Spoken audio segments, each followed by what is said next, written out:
Now that the Mario Cuomo Bridge stands as its replacement, there will be new life for the old Tappan Zee Bridge once it's dismantled.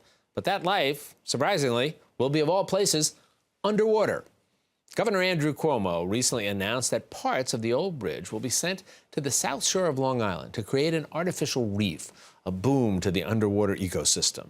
As part of our Peril and Promise, the Challenge of Climate Change Initiative reporting on the human impact of climate change, we're looking at how we all will benefit from this incredible win-win for the environment. Here with the details is New York Executive Director of the Nature Conservancy, our good friend, Bill Ulfelder. Bill, welcome back to you, as always. Thanks, Jack. Great to be here. So this sounds like a fascinating idea. Where did the idea come from? It's, the governor's team. And I was speaking at the event with the governor, and the story he told, which I love so much, was, where, after this long, useful life, where is Bridge Heaven?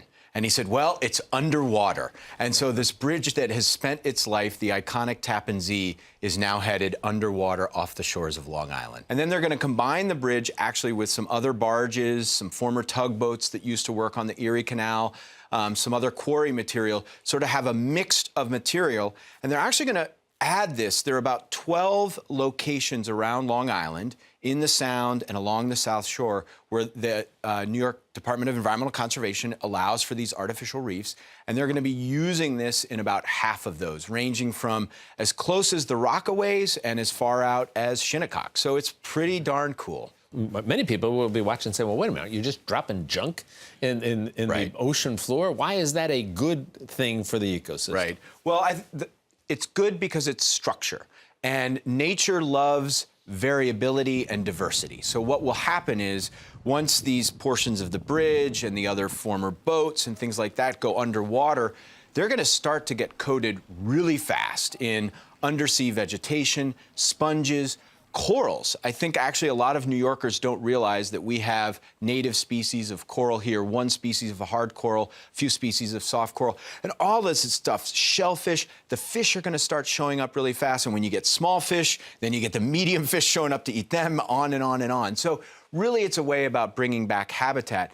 But the state's really careful to make sure that it's putting all of this material in the right places, and they clean everything. Everything gets cleaned out. So it's essentially inert and has no negative effects on the ocean environment when it gets dropped. There's no junk that's destructive junk. That's oil correct. Deposits or those types of things that could create essentially hazardous circumstances. That's exactly As right. you said, these artificial reefs, they've become the destinations for fishing as a consequence of that. And again, some of the idea is protecting the shoreline as a consequence of that. No, both are true. And I'm a scuba diver, and I have to say that I'm also a conservationist. I love the natural world, but there is something exhilarating about scuba diving on a wreck and seeing an old boat and wondering about its history and maybe even doing some research on it and things like that.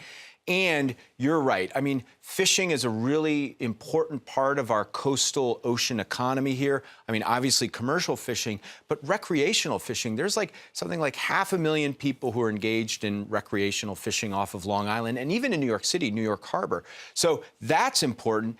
And we're also building reefs like off Staten Island in the coming years. There's a new set, almost a half-mile total of essentially reefs that will be out there that really are going to be designed for slowing wave energy and storm surge during future hurricanes.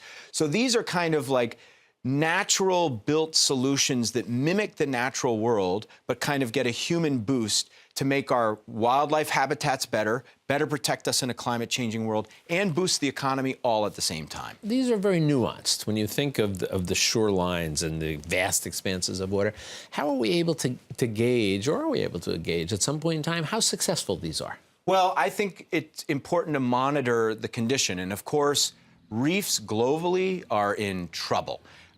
Climate change. Recently, Great Barrier Reef in Australia, iconic. Correct. All sorts of reports of the damage that's being done to, and in many instances, irretrievable damage. Well, this is the key point. So back to your point about how do we monitor, and that's what we have to check is sort of what is the extent of the living corals, if they're coral reefs, or here in New York, while we do have these native coral species, sort of what is the coverage, what species are showing up. So it is important to do that monitoring. But what I want people to know is that while the oceans are warming and acidifying as a result of climate change, if we can do things like reduce the amount of sedimentation, so one of the big problems with the Great Barrier Reef is all the agricultural runoff and sediment that heads out there puts another layer of stress, which means it doesn't adjust as well to the acidification and the warmer water. Here in New York, what's really important for us to do is improve our water quality. So it would, in a sense, be dumping junk in the ocean if we don't clean up our water, because then you have this structure with lousy water quality and nothing can inhabit it.